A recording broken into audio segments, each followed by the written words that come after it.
नमस्कार दोस्तों, मेरा नाम जनकराज मीना है। मैं राजस्थान का रहने वाला हूँ। जिला दौसा, गांव डेंडान। मेरी जो ये हालत है इसका जिम्मेदार मैं खुद हूँ। लेकिन आज मुझे शर्म इस चीज़ पे आ रही है। मैंने दुनिया की सारी चीज़ें देखी, पूरा रिश्तेदारी से लेके सारे दोस्त देखे मैंने। जिन दोस्तों के लिए मैं रात दिन खड़ा रहता था, उनके लिए मैं आधी रात को चल देता था। आज मुझे 4 दिन हो गए, मेरे ऑपरेशन हुए 5 महीने हो गए, लेकिन ये सही नहीं हो रहा। आज छठा महीना चल रहा है। मेरे लोबेक्टोमी का ऑपरेशन हुआ था, जो कि लंग्स का, फेफड़े का ऑपरेशन जिसको हिंदी में बोलते हैं। ऊपर के लोब में दिक्कत था मेरे, वो खराब हो गया था तो उसको निकलवाया था ऊपर का हिस्सा। मेरा ऑपरेशन फेल हो गया था, तो बड़ी मुश्किल से फिर आगे से उन्होंने ऑपरेशन किया। 2 ऑपरेशन मुझे करवाने पड़े थे। बाद में अब ये जो तार है आप देख रहे होंगे, इधर से ये हिस्सा हल्का हल्का उठा हुआ है इधर की साइड से, तो इसमें तार दिए गए थे। तो तारों को 6-7 महीने हो गए, वो हड्डियों को रोकने के लिए तार दिए जाते हैं। अभी उन तारों का काम खत्म हो गया, लेकिन वो तार इन घावों को प्रॉपर तरीके से भरने नहीं दे रहे। और अभी बरसातों के दिन है, तो बरसातों के दिनों में दोबारा से घाव आ जाते हैं इसमें। अब मैं तार निकलवाने के लिए मैं डॉक्टर के पास गया। उनसे मैंने बोला अगर सरकारी योजना के तहत अगर कोई राशि हो तो मेरा इलाज हो जाएगा। सर मैं बहुत गरीब आदमी हूँ, मैं पूरी तरीके से बर्बाद हो चुका हूँ। मेरे घर वालों ने, सब ने मेरा साथ छोड़ दिया है। लेकिन डॉक्टर ने इस बात को माना नहीं। उन्होंने कहा, उनकी गलती नहीं थी, उन्होंने कहा कि मेरा जितना हो सकता था मैंने किया आपके लिए। जिस डॉक्टर ने मेरा ऑपरेशन किया था मैं उसी के पास गया था।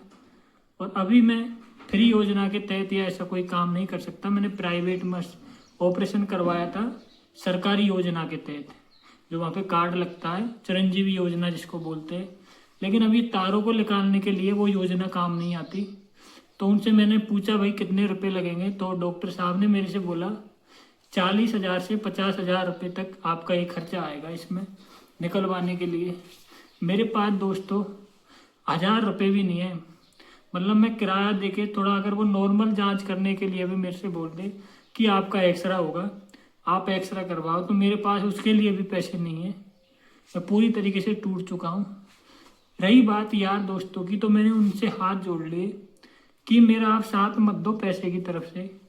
मैं जानता हूँ कि आप पैसे कहाँ से लेके आओगे, सब घर वाले पूछते, कोई भी यार दोस्त है।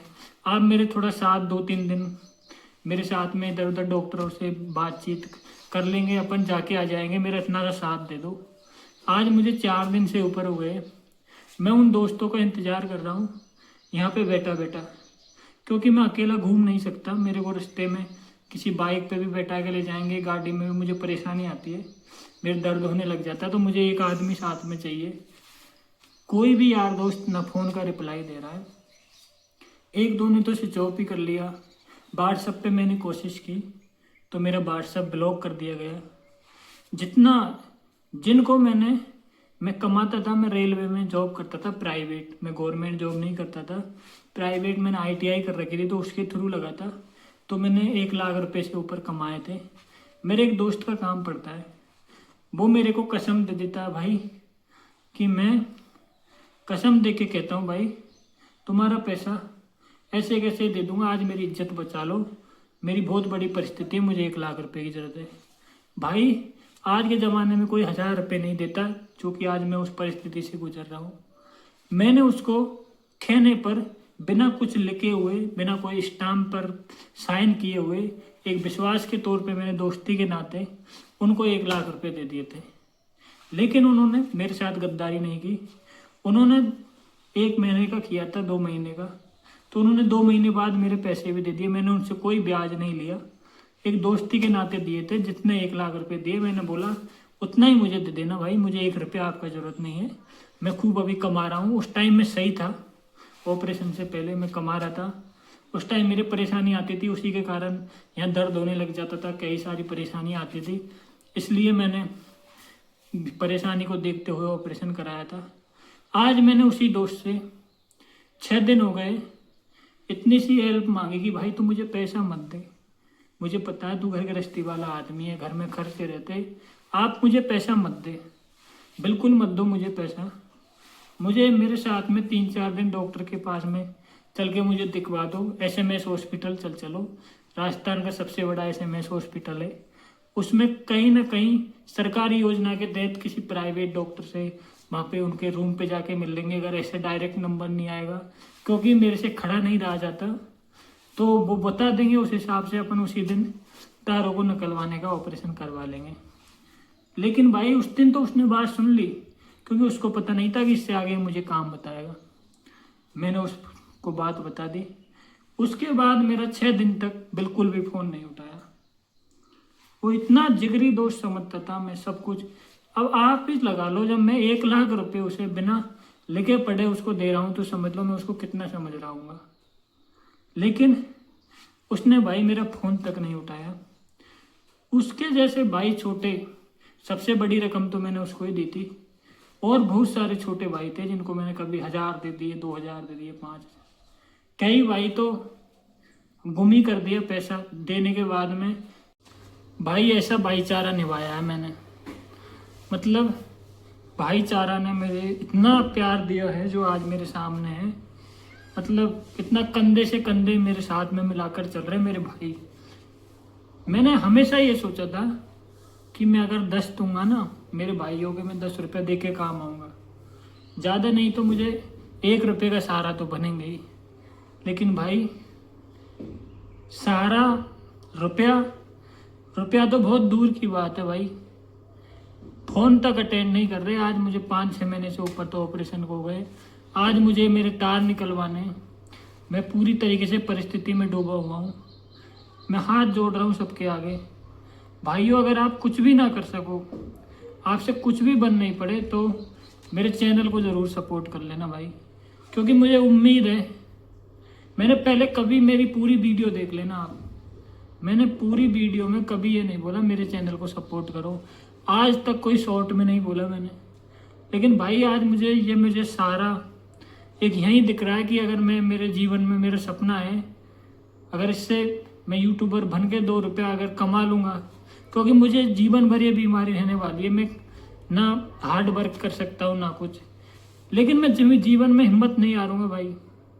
जीवन में मैं हिम्मत नहीं मारूंगा। अगर आप भाई, सबसे हाथ जोड़ रहा हूँ, आप सपोर्ट करोगे तो आपके भाई के ऊपर जीवन भर कर्जदार रहेगा।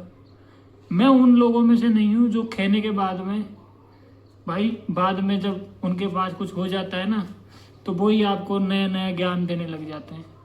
भाई मैं इस परिस्थिति में आज से नहीं गुजर रहा है, ऑपरेशन तो कल हुआ है। मुझे बचपन से ही मुझे समाज से दूर रखा गया है।